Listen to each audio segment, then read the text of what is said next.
free. I'm sorry? Yeah. But right, right.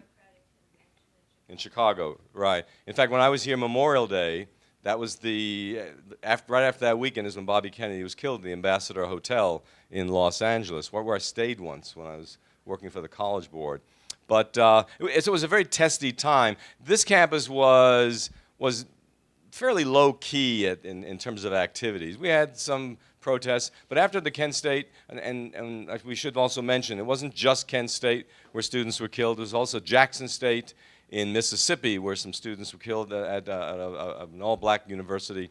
And so we decided we were going to have some days of I think we call it convocation. We may have used a different word. I can't really recall. But we put together a faculty-student committee. I was on the committee, and we arranged for some speakers. I remember there was someone who was on the conservative side from UCR who came and spoke, and one of our professors, a former music professor named Richard Saylor, who died some years ago. But I remember them challenging one another. And I gave a public talk. This was in front of the administration building. And I gave a talk on violence. I was teaching a course, and my seminar today is on revolution, comparative revolutions. So I talked about violence in the sense of it's such an active part of life, both in this country and other parts. And some people heard me and thought I was advocating violence, which I was not. And I was a young assistant professor. I did not have tenure. The word got back to my wife, and she was scared that I was going to get fired. And I said, that's not what I was saying, and nothing happened, obviously. But it was a tense time. And I remember having a student who I learned later was, I only know the second hand, but that he was there to keep an eye out on some professors, to listen in. I was teaching a course on revolution. What does that mean? I would always tell my students in that class, field work is not required in the class. We were talking about theory and causes, the understanding. But this student who I got along with apparently reported back. I have no idea if that's accurate, but it was that kind of time. Today, we're aware of the way in which we can be spied upon, our phones bugged, our emails compromised. So this was an early level of that activity. Yes, please. Reported back to who? Reported back, I think, to some government agency, maybe the FBI, but I have no specific knowledge on that. When we got here, there were, I think, just fewer than 2,000 students, and I said fewer than, less than. No, I think we had about 300 students at that time. No. Good. No. 700? Boy, we don't even know. Whatever we say it is. Okay. What happened is, here, let me put it in a little perspective, whosever number is closer to being accurate. When I mentioned, I became what's called the Relations with Schools Officers, the person who goes out and promotes the university. And up to that point, the CSU campuses were not allowed to advertise. We weren't allowed to seek students. And some of the schools were doing it anyway. And we were losing enrollment. We were dropping from the low number we were, whatever it happened to be. UCR was also losing enrollment. There was talk of closing one of the campuses, and it would have been this one, I'm pretty sure, and combining them. This was not a prospect any of us here looked forward to. So I was probably just under 30 at the time. So I was asked to take on this position. I got along well with students, and I was given a state car to travel, because I traveled all over the two counties. And the idea was to see if I can promote the university in a one-to-one fashion. I spoke to counselors as well as lots of students. And I think I made a contribution. I don't take any credit for turning this thing around by myself. I couldn't possibly have done that. But I think from that point on, we reversed the downward trend, and it slowly began to go up with periods of spurts that were larger numbers. And it's really hard to believe now that we're somewhere around 19,000 students. But again, it's part of it's the life cycle of a university. And some universities can go on and on forever. Some have short lives, like I'm hoping some of these for-profit universities have. I don't have kind words for them. But an institution like this serves a great need in both the two counties and beyond. And I'm sure I speak for Ken if I say this. I think we think it's a wonderful place, and we've had some fantastic students, and it's always been a thrill to be here. It's been a challenge. Hasn't always been easy. There's always resistance, but it's amazing how some of the students can mature and grow. Do you want to? Yeah, things have changed in another respect. Every meeting room had a big table with chairs around it. They still have big tables with chairs around them for the meeting, but they don't have the big ashtrays, the CSUSB ashtrays. Everyone had to have ashtrays because there was lots of smoking at most of the meeting rooms, and some of that's changed now. There's, I think we should mention too that the drama production that I recall in the early stages was in Chaparral Hall. There wasn't a separate building, and it wasn't a room that was, it wouldn't reach from here to that wall square. It was much smaller than that. Intimate. Huh? Intimate.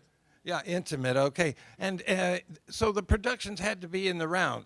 When you bought your ticket and you walked in, and there were just chairs, they were probably not folding chairs, they were solid chairs, but there weren't any arms on them or anything. You just sit all the way around the wall. There might have been 2 deep all the way around. And so the actors would come in, and the show was in the round, right in front of you, and then they would run out the other door. Then they'd come in again, and the drama production, I don't even know how they thought to put it on with such a small amount of accommodation. They really had nothing to work with. Let's see. You wanted to say something about intramural football? Did you mention that already? I can talk about that. No, I haven't. We didn't have football. We had football. I'll explain. Clark, did you want to? Well, I wanted to go back to something else. Go ahead. Then I'll come back to this. To what do you attribute the fact that the college was actually shrinking from its earlier enrollment? I think the Inland Empire was not considered a desirable place. The smog was much worse than it is today. The coastal universities, both UC and CSU, were more desirable places. So we and UCR were second, third, fourth choices. And then we live in the two counties where, as I remember from being a relations with schools officer, San Bernardino was a county that sent the fewest number of high school graduates on to college, including 2-year colleges. So the idea is to try to change the mentality of families to be able to encourage their sons and daughters, and especially the daughters, because in a lot of the families, the young girls were not encouraged to go to college. They grow up, all right, you finish high school, you get married, you have kids. So the idea was to try to change that thinking. I mean, and we're still working on it, but I think we've been succeeding. So I think that's some of the reason for the decline. Others I've talked to, and I wasn't here at the time, but have attributed this partly to the Dartmouth of the West. True. Yeah, and that refers to the goal of the first university president, John Fow, was to try to create Harvard of the West, Dartmouth of the West, a small liberal arts university or college that would become at least intellectually elite. And that was the goal. And it really was not a practical goal, not that early in the university's career. And to the extent that was the characterization of the university or the college, then I think that was intimidating to a lot of the potential college-going public. So that's a part of it too. It's good to mention that. Ken was asking about the intramural sports.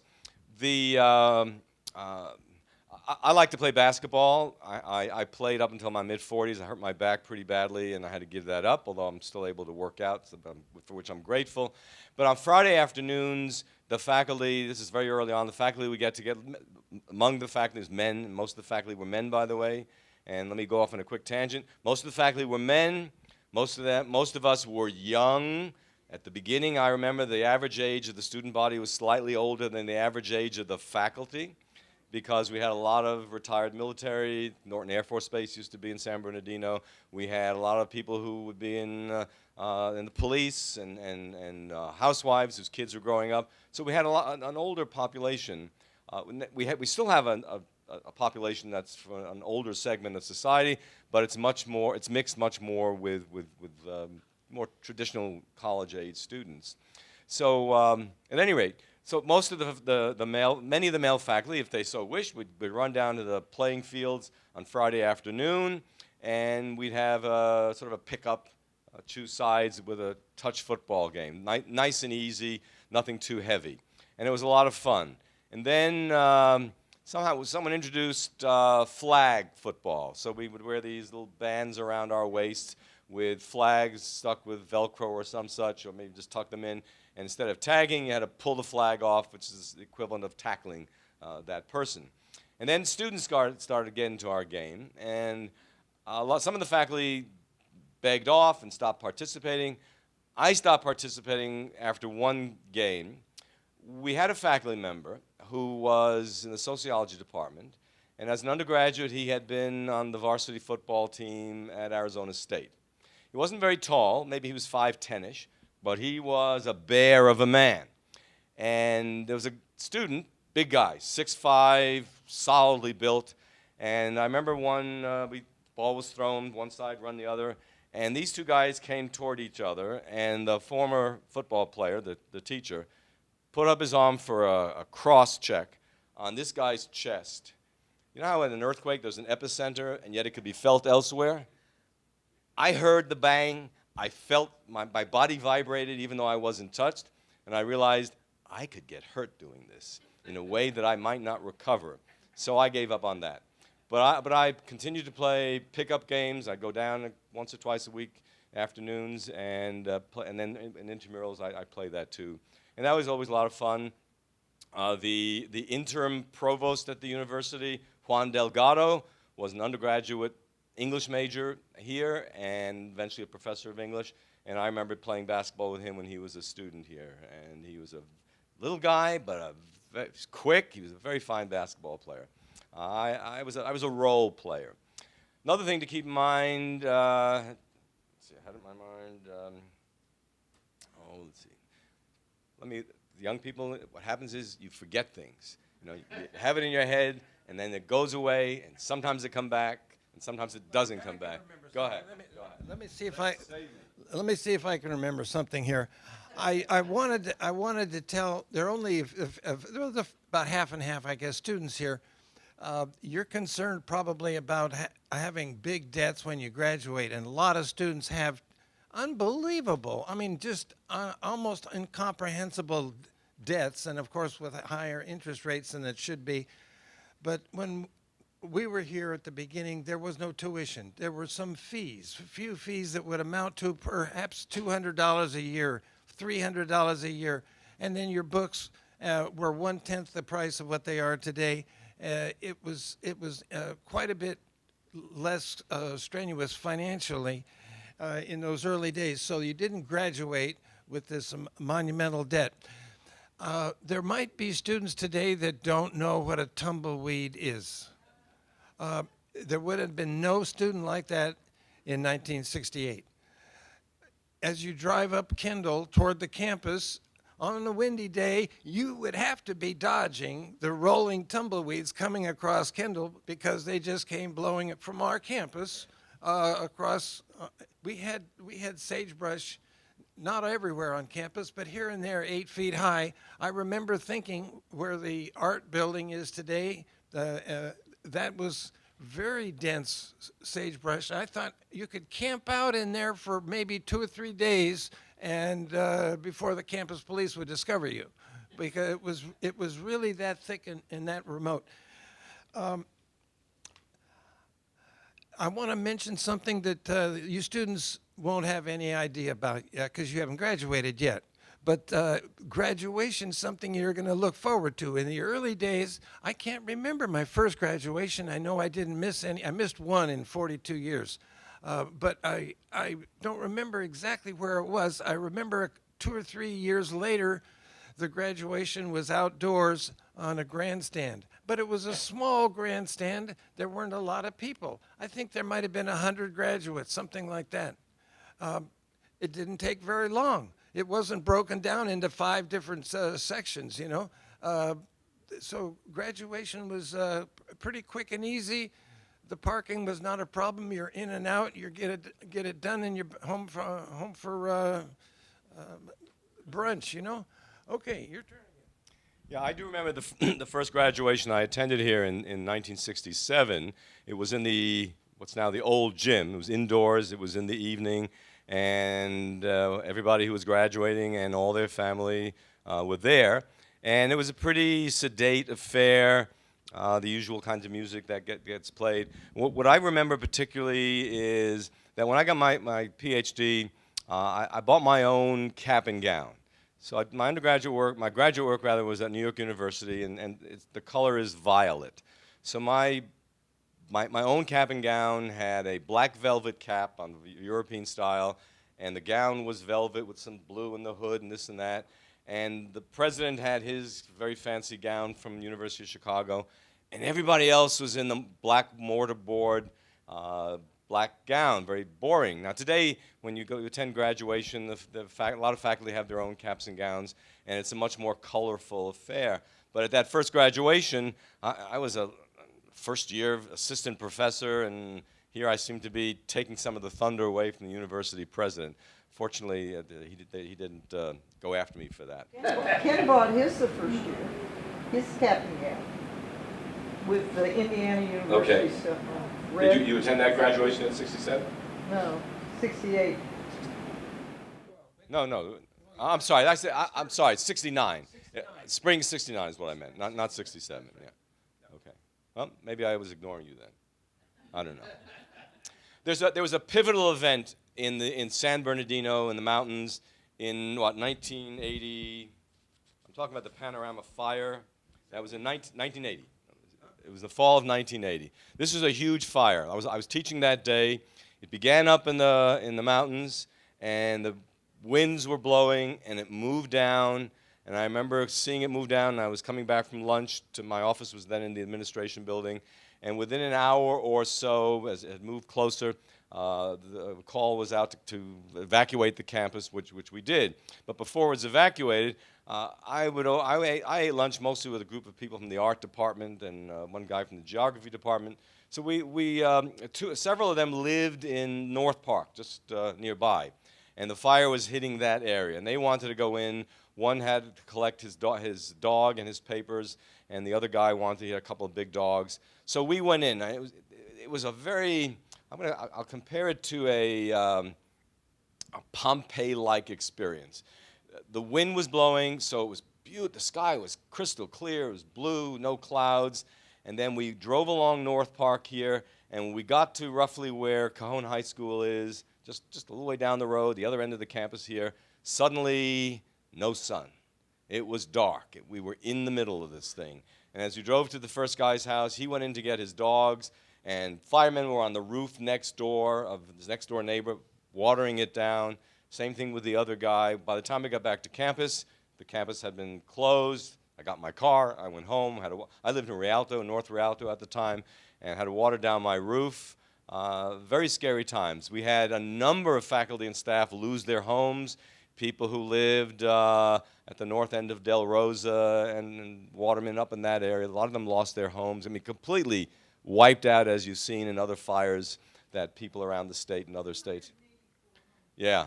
And driving through those areas, North Park, for example, it was like going through a war situation where entire blocks are wiped out. You see a chimney here and a part of a structure there, but totally devastated. Now the neighborhood's much better looking now because everybody built their own homes rather than the tract homes that were there before, but at a great cost. Do you remember the Dr. John Hatton story? No, John Hatton was a psychologist and.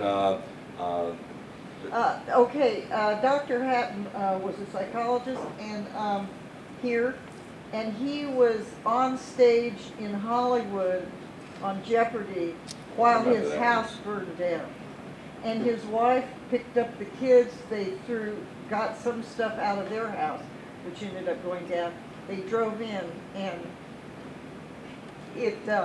I knew them well, Yeah. and it kind of takes my breath away to tell the story, but at the end of Jeopardy, who is it, Alex Trebek, invited the family up on the stage, and they're crying, and John doesn't know what's going on, Yeah. like, aren't you happy? I just won $16,000.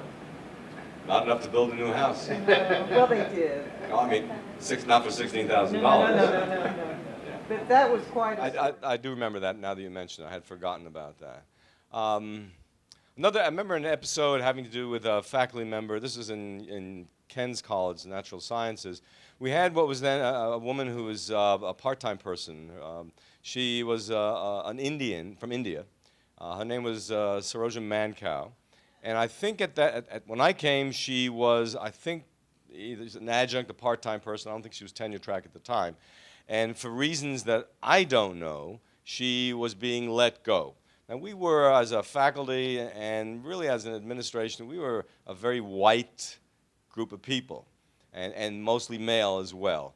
And here was Sarojan, a woman from India, and obviously dark skin. And as far as I'm aware, is a very fine teacher, but something went on, I don't know about it. In any case, there was protest, and she got to keep her job and eventually got a tenure position and stayed working here until she retired. Her husband was a scientist at UC Riverside as well. And they're now retired in Cabo, most of the time. Okay. I haven't seen her in a long time, but I remember that. I also remember, I'm thinking maybe it was around 1971, 72, we began to have retreats for students and select numbers of faculty up in the mountains somewhere. And so I remember the first one I went to, we slept there for a couple of nights, and there were activities, and that was a lot of fun. Just being everything was very informal, and getting to know a number of students, and I like that. What I like also about this university is that I can get to know my students. If we ever come upon an age when all teaching is done through a machine, or I'm here and you're wherever you want to be around the world, for me, I guess I'm more like a stage actor as opposed to a film actor. I need an audience to feed off, and that means a great deal to me. And I have taught to an empty room, not because students haven't shown up. I usually get somebody shows up. But when I've been away, I've gone to meetings, and I've done a lot of work away from campus. So I've been away, and I didn't like the idea of canceling classes.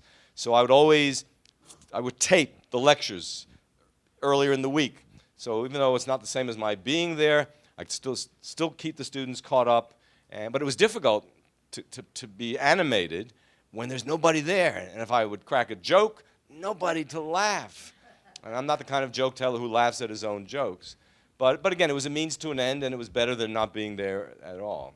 And I'd always have little surprises for the students. I brought in I had a little Chucky doll once, and so I had them come in the side. So just stuff to goof around with. The tests were different. And when you have small classes, when you have a class size of 20, you can grade a lot of long written answers and worked out problems. But when you have classes that approach 200, you suddenly have to have multiple choice, true, false, machine scored exams. So the campus, as it's grown, obviously the class size has blossomed and maybe gone beyond what it should be. So now a lot more of the tests are machine graded, and you have multiple choice, true, false answers, so you don't get to express yourself